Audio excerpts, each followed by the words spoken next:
India. 1. Literary periods.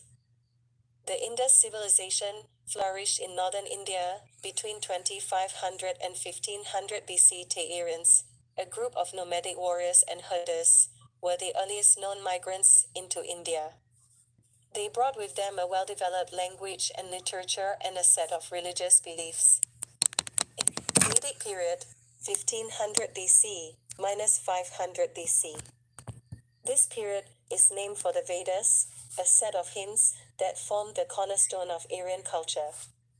Hindus consider the Vedas, which were transmitted orally by priests, to be the most sacred of all literature, for they believe these to have been revealed to humans directly by the gods. B. Epic and Buddhist age, 500 BC. D. The period of composition, two great epics, Mahabharata and the Ramayana. This time was also the growth of later Vedic literature, new Sanskrit literature, and the Buddhist literature in Pali. C. Classical period, AD-1000 AD. The main literary language of northern India during this period was Sanskrit, in contrast with the Dravidian languages of southern India. Sanskrit, which means perfect speech, is considered a sacred language spoken by the gods and goddesses. D.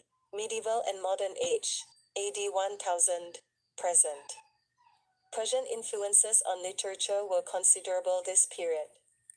Persian was the court language of the Muslim rulers. In the 18th century, India was directly under the British Crown and remained so until its independence in 1947. 2. Religions. Indian creativity is evident in religion, as the country is the birthplace of two important faiths, Hinduism, the dominant religion, and Buddhism, which ironically became extinct in India but spread throughout Asia. Net competencies. 1. Identify outstanding writers and their major works in Afro-Asian literature. 2. Be familiar with the literary history, philosophy, religious beliefs, and culture of the Afro-Asian nations. 3. Interpret the significance and meaning of selected literary pieces. 4. Point out the universal themes, issues, and subject matter that dominate Afro-Asian literature. Contents. A. Afro-Asian literature. 2. Acquisition of a second language. 3. Influences of theories on language teaching. 4. Linguistic concepts. D. Basic English structures and rules. A.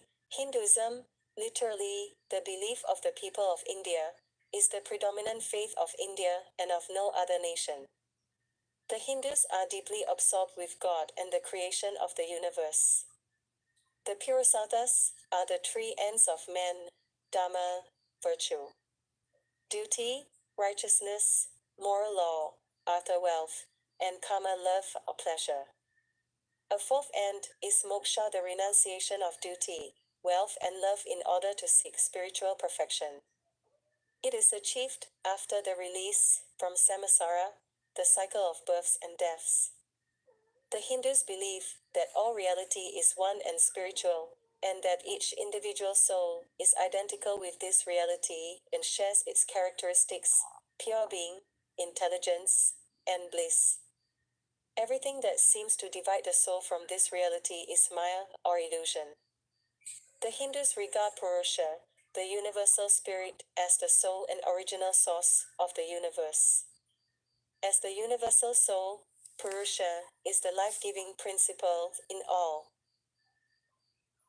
animated beings. As a personified human being, Purusha's body is the source of all creation. The four Varnas serve as the theoretical basis for the organization of the Hindu society.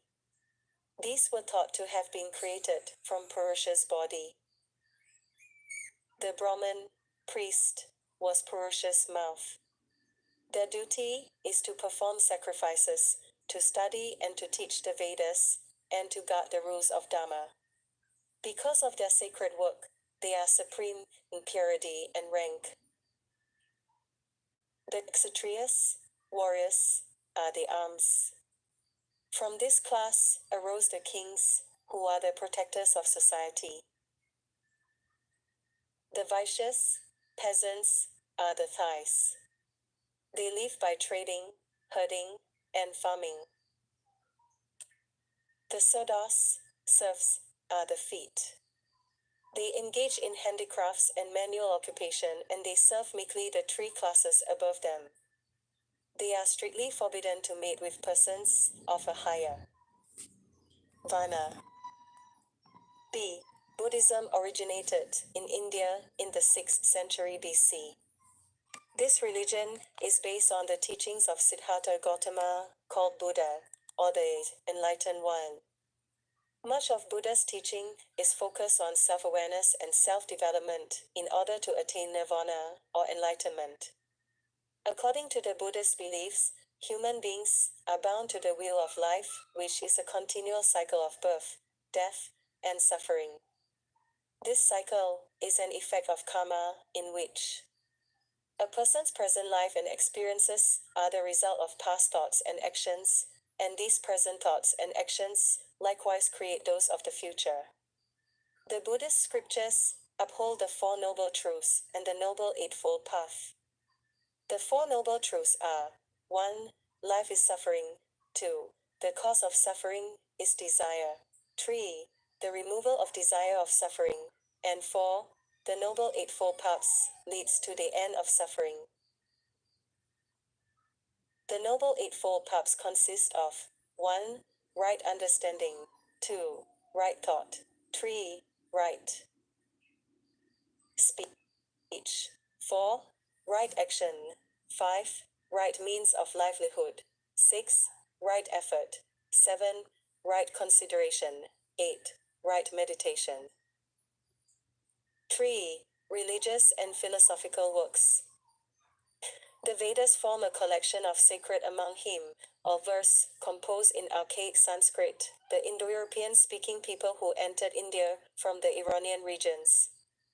Most scholars believed it to have the period of about 1500 to 1200 BC. B.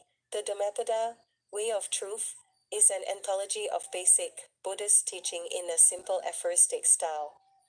One of the best-known books of the Pali-Buddhist canon, it contains 423 stanzas, arranged in 26 chapters. C. The Upanishads form a highly sophisticated commentary on the religious thought suggested by the poetic hymns of the Rigveda. The name implies, according to same traditions, sitting at the feet of the teacher. The most important philosophical doctrine is the concept of a single supreme being, the Brahman, and knowledge is directed toward reunion with it by the human soul, the Atman, or self. The nature of eternal life is discussed in such themes as the transmigration of souls in causality in creation. 4. Epics. The two major Indian epics, the Mahabharata and the Ramayana, are the literary embodiments of Hinduism. The Mahabharata is longer and more important, but the Ramayana seems to be more interesting for modern audience. The Mahabharata consists of a mass of legendary and didactic material that tells of the struggle for supremacy between two groups of cousins, the Kauravas and the Pandavas. The traditional date for the war is 3102 BC. The poem is made up of the almost 100,000 couplets, divided into 18 pavans, or sections. Authorship is traditionally ascribed to the sage Saya, although it is more likely that he compiled existing material. It is an exposition on Dharma, codes of conduct, including the proper conduct of a king, of a warrior, of a man living in times of calamity, and of a person seeking to attain emancipation from rebirth. The Bhagavad Gita, the Blessed Lord's Song, is one of the greatest and most beautiful of the Hindu scriptures. It is regarded by the Hindus in somewhat the same way as the Gospels are by Christians. It forms part of Book 4 and is written in the form of a dialogue between the warrior prince Arjuna and his friend and charioteer, Krishna, who is also an earthly incarnation of the god Vishnu.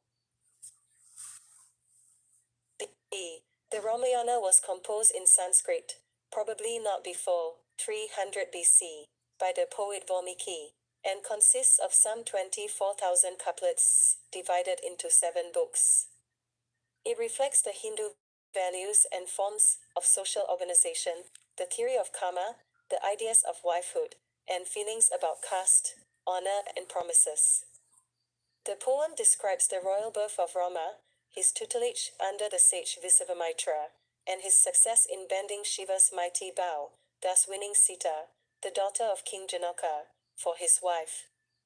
After Rama is banished from his position as heir by an intrigue, he retreats to the forest with his wife and his half-brother, Lakshmana. Ravana, the demon king of Lanka, carries off Sita, who resolutely rejects his attentions. After numerous adventures, Rama slays Ravana and rescues Sita.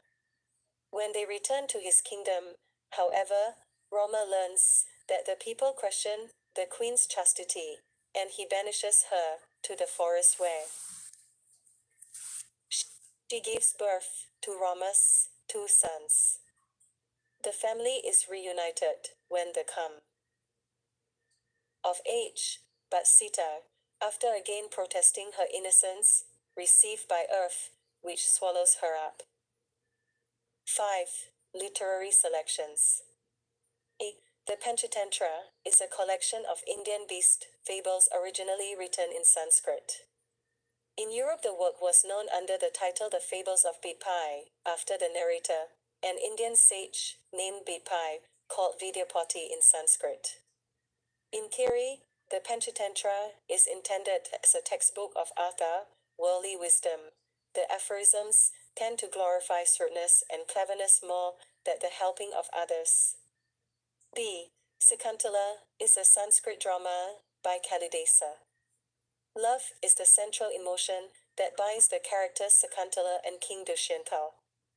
What begins as a physical attraction for both of them becomes spiritual in the end, as their love endures and surpasses all difficulties. King Dushyanta is a noble and pious king who upholds his duties above personal desire. Sakuntala, on the other hand, is a young girl who matures beautifully because of her kindness, courage, and strength of will. After a period of suffering, the two are eventually reunited. The little clay cart, Mrkokatika, is attributed to Shudraka, a king. The characters in this play include a Brahmin merchant who has lost his money through liberality, a rich courtesan in love with a poor young man, much description of resplendent palaces, and both comic and tragic or near-tragic emotional situations.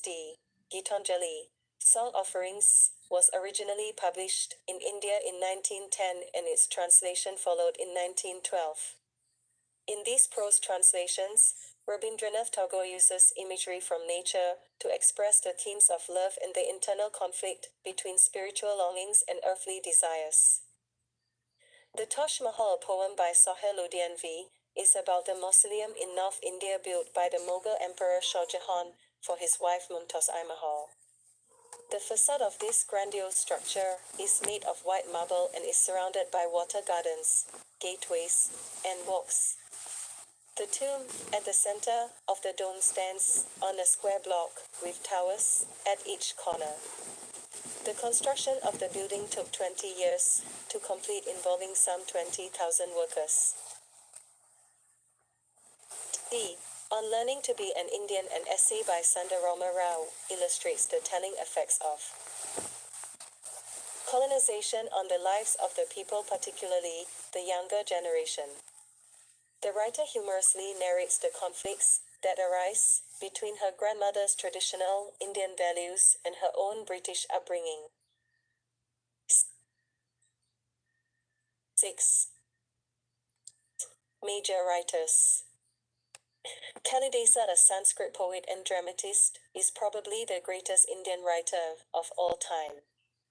As with most classical Indian authors, little is known about Kalidasa's person or his historical relationships. His poems suggest that he was a Brahmin, priest. Many works are traditionally ascribed to the poet, but scholars have identified only 6 as genuine. B. Rabindranath Tagore, 1861 to 1941. The son of a great sage, Tagore is a Bengali poet and mystic who won the Nobel Prize for Literature in 1913. Brought him years to sadness, but this also inspired some of his best poetry. Tagore is also a gifted composer and a painter. C. Kamala Markandayo, 1924. Her works concern the struggles of contemporary Indians with conflicting Eastern and Western values. A Brahmin, she studied at Madras University, then settled in England and married an Englishman. In her fiction, Western values typically are viewed as modern and materialistic, and Indian values as spiritual and traditional. Nectar in a Sieve. Her first novel and most popular work is about an Indian peasant's narrative of her difficult life. D. R.K. Narayan, 1906. One of the finest Indian authors of his generation writing in English. He briefly worked as a teacher before deciding to devote himself full-time to writing. All of Narayan's works are set in the fictitious South Indian town of Malgandi. They typically portray the peculiarities of human relationships and the ironies of Indian daily life, in which modern urban existence clashes with ancient tradition. His style is graceful, marked by genial humor, elegance, and simplicity. Anita Desai, 1937. An English-language Indian novelist and author of children's books, she is considered India's premier imagist writer. She excelled in evoking character and mood through visual images. Most of her works reflect Desai's tragic view of life. Cry, the Peacock. Her novel addressing the theme of the suppression and oppression of Indian women. Clear Light of Day. This is a highly evocative portrait of 2 sisters caught in the lassitude of Indian life. Considered her most successful work, shortlisted for the 1980 Booker Prize. Fur on the Mountain. This won her the Royal Society of Literature's Winifred Holby Memorial Prize. China. Chinese literature reflects the political and social history of China and the impact of powerful religions that came from within and outside the country. Its tradition goes back thousands of years and has often been inspired by philosophical questions about the meaning of life, how to live ethically in society, and how to live in spiritual harmony with the natural order of the universe. 1. Shang Dynasty, 1600 BC. People practiced a religion based on the belief that nature was inhabited by many powerful gods and spirits. Among the significant advances of this period were bronze working, decimal system, a 12-month calendar, and a system of writing consisting 3,000 characters. 2. Zhou Dynasty, 1100 BC, 221 BC. The longest of all dynasties, and throughout most of this period China suffered from severe political disunity and upheaval. This era was also known as the Hundred Schools period because of the many competing philosophers and teachers. Among the most influential include Lao Tzu, the proponent of Taoism, and Confucius, the founder of Confucianism. 3. Qin Dynasty, 221 BC, 207 BC. This is where China saw unification and the strengthening of central government. Roads connecting all parts of the empire were built, and the existing walls on the northern borders were connected to form the Great Wall of China. 4. Han Dynasty, 207 BC, AD 220, one of the most glorious eras of Chinese history. This period was marked by the introduction of Buddhism from India. 5. Tang Dynasty, AD 618 to 960, the golden age of Chinese civilization. Fine arts and literature flourished in this period. Among the technological advances of this time were the invention of gunpowder and the block printing. 6. Song Dynasty, AD 960 to 1279. This period was characterized by delicacy and refinement, although inferior in literary arts, but great in learning. The practice of Neo-Confucianism proliferated. Philosophy and religion. Chinese literature and all of Chinese culture has been profoundly influenced by three great schools of thought: Confucianism, Taoism, and Buddhism. Chinese religions are based on the perception of life as a process of continual change, in which opposing forces, such as heaven and earth or light and dark, balance one another. These opposites are symbolized by the yin and yang. Yin, the passive and feminine force, counterbalances yang, the active and masculine force. Each contains a seed of the other, as represented in the traditional yin-yang symbol. Confucianism provides the Chinese with both a moral order and an order for the universe. It is not a religion, but it makes individuals aware of their place in the world and the behavior appropriate to it. It also provides political and social philosophy. Confucian ethics is humanist. The following are Confucian tenets. Jian or human-heartedness are qualities or forms of behavior that set men above the rest of the life on earth. Also known as Ren, it is the measure of individual character and such is the goal of self-cultivation. Li refers to ritual, custom, propriety, and manner. A person of Li is a good person. Taoism was illustrated by Lao Tzu during the Zhou dynasty. Taoist beliefs and influences are an important part of classical Chinese culture. The Tao, or the way, means the natural course that the world follows. To follow the Tao, or to go with the flow, is both wisdom and happiness. For the Taoist, unhappiness comes from parting from the Tao, or from trying to flout it. Buddhism was imported through India during the Han Dynasty. Buddhist thought stresses the importance of ridding oneself of earthly desires and of seeking ultimate peace and enlightenment through detachment. With its stress on material concerns, Buddhism appealed to both Confucians and Taoists.